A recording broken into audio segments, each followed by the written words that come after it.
Ajeng Semeng, kini saatnya saya Dana Paramita mengantarkan sejumlah berita dari Bali. Berikut 3 di antaranya.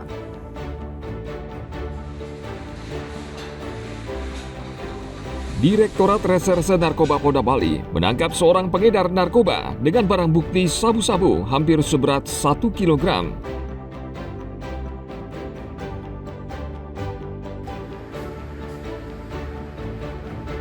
Polisi masih menyelidiki kepastian penyebab kematian Timothy Anugrah Saputra, mahasiswa Universitas Udayana yang jatuh dari lantai 4 gedung FISIP.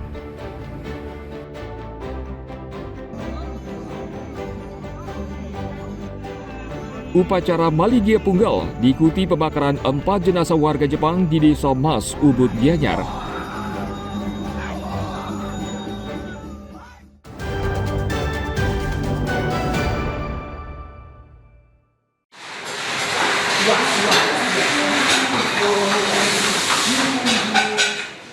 Direktorat Reserse Narkoba Polda Bali menangkap seorang pengedar narkoba dengan barang bukti sabu-sabu hampir seberat 1 kilogram. Direktur Reserse Narkoba, Kombes Polisi Radian mengatakan, pelaku ditangkap di Jalan Sekar Jebun 4, Denpasar Timur pada 13 Oktober lalu. Tersangka mengaku sudah 3 kali menerima secara langsung paket narkoba di kawasan Canggu melalui WhatsApp dari seseorang bernama Pardina Itilia. Terakhir, ia menerima 2 kg sabu-sabu, 1 kg diantaranya sudah dijual. Tersangka juga mengaku tidak mengenal Pardina karena tidak pernah bertemu langsung. Tersangka yang pernah ditahan karena kasus narkoba mengaku butuh uang untuk membayar utang judi online. Selain sabu-sabu, polisi juga menyita 1 plastik berisi 2 tablet yang diduga pil ekstasi. Saat ini, tersangka ditahan di Rutan Polda Bali.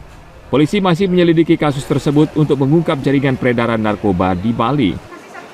Tim Liputan melaporkan dari Denpasar.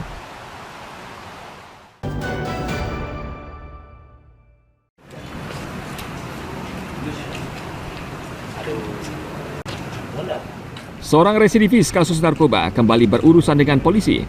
Pelaku ditangkap Satres Narkoba Polresta Denpasar di Jalan Badak Agung. Saat digeledah, polisi menemukan beberapa paket sabu-sabu.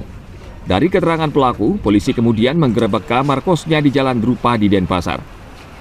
Di sini polisi menemukan sabu-sabu dalam jumlah besar, hampir 1 kg. Sabu-sabu sudah dikemas dalam beberapa paket besar dan kecil. Selain sabu-sabu, pelaku juga menyimpan puluhan butir pil ekstasi. Sabu-sabu dan pil ekstasi tersebut langsung dibawa ke kantor polisi sebagai barang bukti.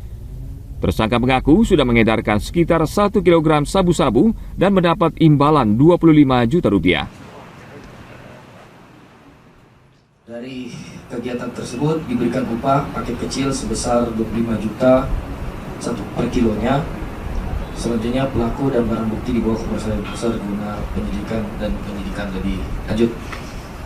Tersangka menguasai menyimpan 905,22 gram sabu dan 897 butir ekstasi berwarna orange dan kuning untuk diedarkan. Pelaku sudah ditetapkan sebagai tersangka. Ia kini kembali mendekam di sel tahanan Polresta Denpasar, diancam hukuman yang lebih berat karena mengulangi perbuatannya. Tim Liputan melaporkan dari Denpasar.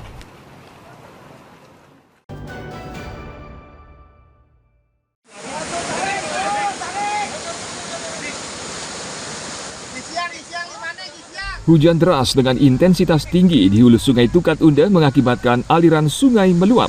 7 orang asal Gianyar yang saat itu sedang berkemah di bantaran Sungai Tukat Unda Kelungkung pada Selasa malam. Tim reaksi cepat gabungan yang terdiri dari anggota Badan Penanggulangan Bencana Daerah atau BPBD, pemadam kebakaran, TNI dan Polri langsung bergerak cepat ke lokasi untuk mengevakuasi korban.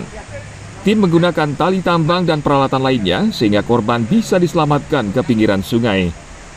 Para korban mengaku tidak menduga aliran sungai tiba-tiba meluap karena di kawasan Kelungkung tidak ada hujan. Tadi malam sekitar jam 6 sore ya, jam 18 itu ada laporan masuk bahwasannya ada beberapa warga terjebak air besar di Kaliunde. Jadi ditelepon dari rekan Damkar, BPBD, Kapolsek, Tim Polsek Kelungkung, masyarakat ikut membantu 7 orang warga itu. 1 orang sudah bisa menyelamatkan diri. Lagi 6 orang itu menunggu air yang mau surut dan nampaknya airnya tambah besar sehingga memerlukan bantuan evakuasi. Dan kita tadi malam tim kita gabungan itu mengevakuasi dengan tali tambang, menarik satu persatu warga kita evakuasi untuk menyeberang sungai. Aliran sungai Tukat Ude kerap meluap secara tiba-tiba jika hulu sungai turun hujan deras.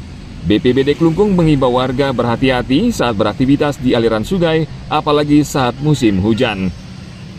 Tim Liputan melaporkan dari Klungkung.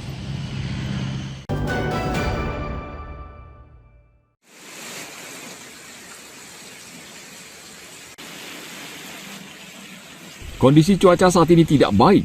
Perubahan dari cuaca panas ke hujan terjadi mendadak. Perubahan ekstrim melanda sejumlah daerah di Bali. Kondisi ini tidak hanya membuat orang tidak nyaman, namun juga menyebabkan lonjakan kasus infeksi saluran pernafasan atau ISPA. Saat ini cuaca panas mencapai lebih dari 30 derajat Celcius, namun tiba-tiba berubah menjadi dingin.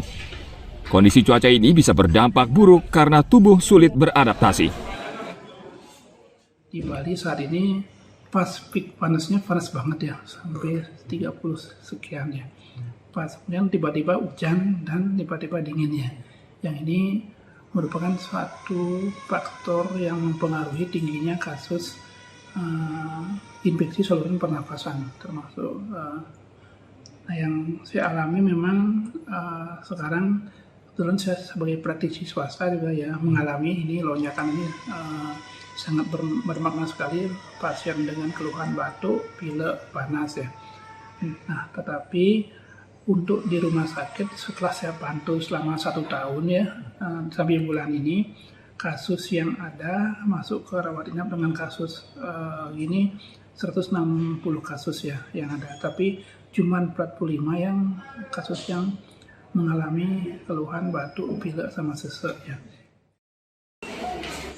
Dari pantauan di RSUD Bagusada tercatat ada 160 pasien yang harus menjalani perawatan dan 45 diantaranya batuk, pilek, dan sesak nafas.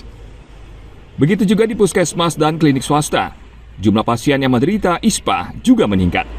Kelompok yang rentan terhadap penyakit ini adalah seperti penderita jantung dan anak-anak sehingga perlu mendapat perhatian serius.